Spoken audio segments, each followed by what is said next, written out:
సామాన్య భక్తులకు ఎటువంటి ఇబ్బందులు లేకుండా దర్శనం కల్పించాలని రాష్ట్ర దేవాదాయ శాఖ మంత్రి ఆనం రామనారాయణ రెడ్డి పెంచలకోన క్షేత్రం పాలక మండలి సభ్యులకు సూచించారు. నెల్లూరు జిల్లా రాపూర్ మండలం పెంచలకోనలో ఈ నెల 27 నుండి జరగనున్న వార్షిక బ్రహ్మోత్సవాల సందర్భంగా పెంచలకోనలోని ఆర్యవైశ్య కళ్యాణ మండపంలో అధికారులతో సమీక్షా సమావేశం నిర్వహించారు.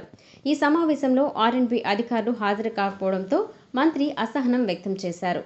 వారికి మెమో ఇవ్వాలని ఆర్డీఓని ఆదేశించారు. ఆదురుపల్లి నుండి పెంచలకోనకు వచ్చే రోడ్డు దారుణంగా ఉందని, మరమ్మతులు ఎప్పటిలోగా పూర్తి చేస్తారో చెప్పలేని పరిస్థితులలో సంబంధిత అధికారులు ఉన్నారన్నారు. ఈ సందర్భంగా మంత్రి మాట్లాడుతూ శ్రీ పెనుసిల లక్ష్మీ నరసింహస్వామి బ్రహ్మోత్సవాలను రాష్ట్ర పండుగగా కూటమి ప్రభుత్వం అతి త్వరలో ప్రకటించనుందని, ఈ బ్రహ్మోత్సవాలలో ముఖ్యమైన హనుమంతు సేవ, బంగారు గరుడ సేవ, స్వామివారి కళ్యాణ సేవలు జరిగే 3 రోజులు స్వామి దర్శనానికి వచ్చే భక్తులకు 50 గ్రాముల ఉచిత లడ్డూ ప్రసాదాన్ని పంపిణీ చేసేందుకు నిర్ణయం తీసుకున్నామని తెలిపారు. కోన అభివృద్ధికి శక్తి వంచన లేకుండా కృషి చేస్తామని తెలిపారు.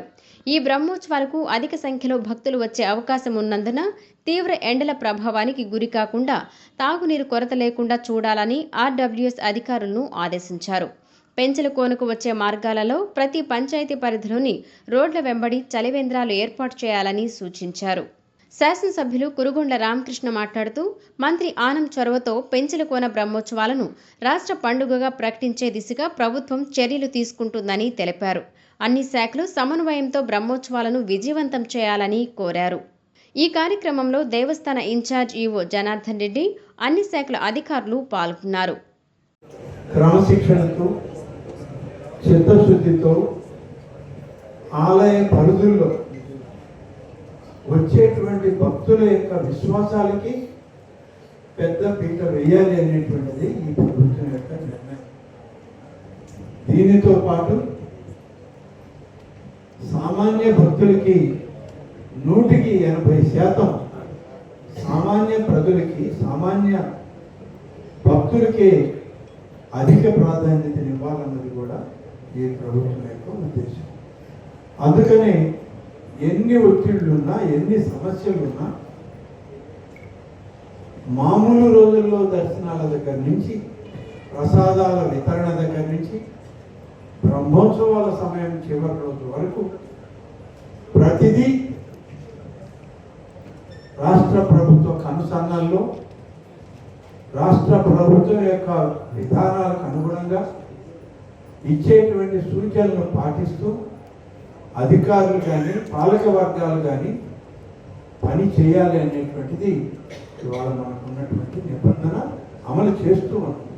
గడిచిన 23 మాసాలుగా దీన్ని అమలు చేస్తూ మెరుగైన ఫలితాలను సాధిస్తూ, దీనికి రాష్ట్రం మొత్తం మీద ఆయా ప్రాంతాల నియోజకవర్గాల ప్రజాప్రతినిధులు, శాసనసభ్యులు, ఒకవేళ అక్కడ శాసన మండలి సభ్యులు ఉంటే వారు, లేదా ఇతర కార్పొరేషన్లు, లేకుంటే ఇతర పెద్దలు ఎవరు ఉన్నా సరే వాళ్ళ సహాయ సహకారాలు, శాసనసభ్యుల యొక్క ముఖ్యమైనటువంటి నిర్ణయాలతో దీన్ని సమన్వయం చేసుకుని వాళ్ళు ముందుకు పోవడం జరుగుతుంది.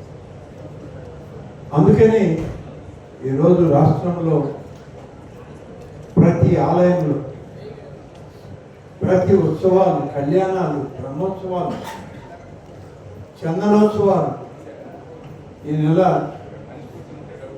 20వ తారీఖున వరాహ లక్ష్మీనరసింహస్వామి యొక్క చందనోత్సవం జరగబోతుంది విశాఖపట్నంలో, సింహాచలం దగ్గర. ఇటువంటివన్నీ కూడా ఎప్పటికప్పుడు పరిశీలన చేయడానికి గౌరవ ముఖ్యమంత్రి గారు 3 తన మంత్రివర్గ సభ్యులతో కమిటీ కూడా వేశారు.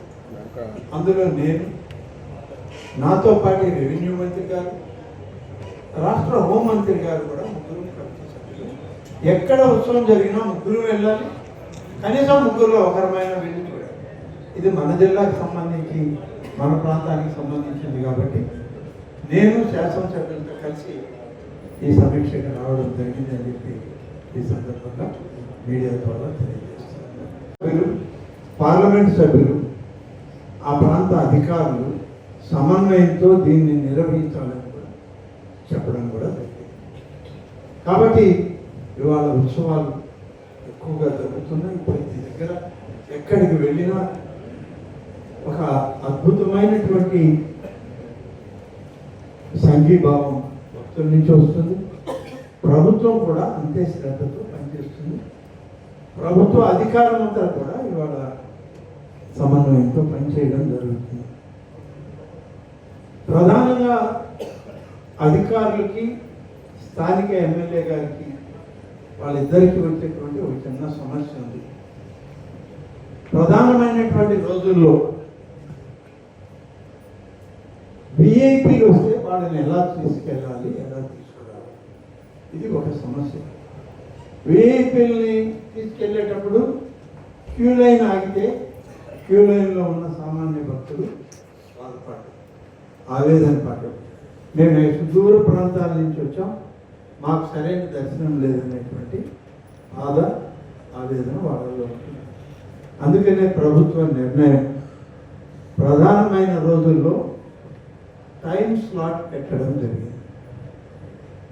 ఆ టైం స్లాట్లోనే ముందుగా ఎవరైతే విఐపీలు వివిఐపీలు వస్తారు అనేటువంటి ఇండికేషన్ అధికారులకు కానీ లేకుంటే శాసనసభ్యులకు కానీ పాలకవర్గ అధ్యక్షుడికి కానీ ముందు ఉంటే వాళ్ళకి ముందే చెప్పాలి, ఇది సమయం, ఈ సమయంలోనే రండి. ఆ సమయం కూడా ప్రభుత్వం నిర్దేశించింది. ఉదయం 8 గంటల నుంచి 9 గంటల వరకు 1 గంట, సాయంత్రం 3 గంటల నుంచి 4 గంటలకి ఈ సమయంలో ఎవరైనా సరే విఐపీలు కానీ వివిఐపీలు కానీ, ఇంకా చెప్పాల్సి వస్తే దేవాదాయ శాఖ మంత్రిగా నేను వచ్చినా సరే ఈ సమయంలోనే నాకు అంతరాలయ దర్శనం, లేకుంటే బయట భక్తులతో పాటే క్యూలో ముందు నిలబడి చూసుకోవడమే తప్ప వేరే ప్రత్యేక దర్శనాలు అనేటువంటిది ఎవరికీ రాదు. ఇది ఖచ్చితంగా అమలు చేస్తున్నాం. ఇవాళ అత్యంత పవిత్రమైనటువంటి చందనోత్సవంలో కూడా మేము మొన్న రివ్యూ చేసి